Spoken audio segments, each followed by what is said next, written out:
Quel est ton premier choix dans cette draft 2024 des moins de 25 ans du Basket Lab? C'est vraiment gentil de me donner le premier choix, mais tu sais très bien que c'est un cadeau empoisonné. mais je le prends avec grand plaisir. Et avec ce premier choix, je vais prendre Tyrese Haliburton. D'accord, donc Tyrese Haliburton des Sacramento Kings. Oh pardon, excuse-moi, des Indiana Pacers. Alors pourquoi Haliburton aussi haut dans ton classement cette année? Aussi, un impact sur son effectif excellent. Après, quand on parle des qualités individuelles du joueur, on a tout en fait avec Tyrese Haliburton. On a à la fois la qualité de scoring de manière efficace. On a une qualité de drive qui est vraiment en progrès qui est vraiment en progrès pour lui, avec une réussite au cercle qui continue à grimper. Et puis forcément, quand on parle de Tyrese Haliburton, il faut forcément mentionner le playmaking. Je pense qu'aujourd'hui, si c'est pas le meilleur passeur de la ligue, il s'en rapproche. Et en termes d'initiateur, tu vois, à part Luka Doncic qui a quitté le classement, on est dans le tout haut niveau de la ligue. Et chez les jeunes joueurs, pour moi, il se détache assez clairement. Il y en a un deuxième qui, pour moi, est à peu près dans le même bateau. Mais tu vois, pour moi, en termes d'animation offensive, bien entendu, il y a des concessions défensives à faire. Hein. Mais en termes de niveau offensif, qui est bien aidé par sa réussite au tir quand même. Tu vois, il est encore à 39% à 3 points cette année avec du pull-up. Sur un régime de tir compliqué, il arrive quand même à avoir une efficacité hors du commun. 63% de true shooting cette année. Ouais. Donc voilà, tous ces aspects qui me font dire que voilà, pour moi, c'est le meilleur joueur après 2000. Voilà, c'est le meilleur millénial de la ligue actuellement. S'il y avait eu encore Luka Doncic, tu l'aurais pris devant Luka Doncic ou derrière quand même? Non, j'aurais gardé Luka Doncic en premier. Et s'il y avait eu Ja Morant ou SGA, qui tu aurais pris devant entre ces trois-là?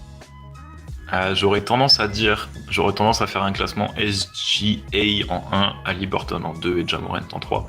C'est peut-être un biais de récence dans la mesure où j'ai pas vu Ja Morant depuis longtemps. Ouais. Tu m'aurais posé la question il y a 6 mois avec le Tyrese Haliburton aujourd'hui. J'aurais peut-être dit Ja Morant, je l'aurais peut-être mieux placé, mais moi j'aurais quand même tendance à mettre Shai Gilgeous-Alexander un poil en haut par rapport à tout ce qu'il débloque par sa capacité en pénétration.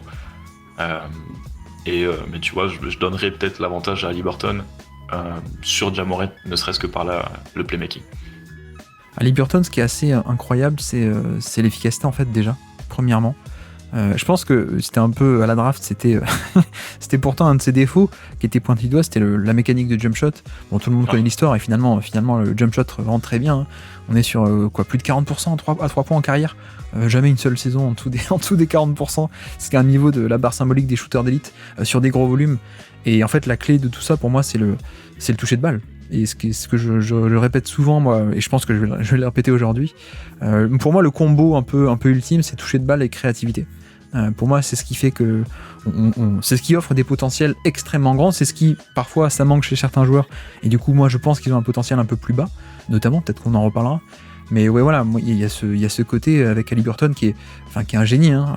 C'est littéralement un génie du basket. Et c'est vrai que pour le coup, j'ai toujours moi les mêmes limites, les mêmes petites nuances, on va dire, qui me fait pas encore le mettre dans la catégorie peut-être tout en haut, tu vois. C'est à quel point est-ce qu'il peut forcer ou pas sur son propre scoring. J'ai toujours un peu ces interrogations-là, même si tous les ans le volume augmente et l'efficacité est toujours la même, donc ça déjà c'est très bien, et le volume augmente en effet, mais on n'est pas encore au point où je suis convaincu que s'il y a tel type de couverture défensive, il peut absolument et indéniablement faire du scoring un peu malgré tout, un peu implacable à la Doncic ou à d'autres, tu vois, c'est un peu ma seule limite.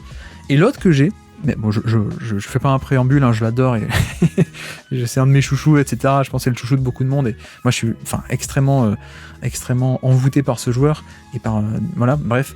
Mais je sais pas à quel point, je suis peut-être un peu plus bas que toi alors sur le côté peut-être création de demi-terrain pour le coup. Je me demande en tout cas à quel point est-ce qu'il n'y a pas eu aussi une méga optimisation de la part des Pacers, et tant mieux.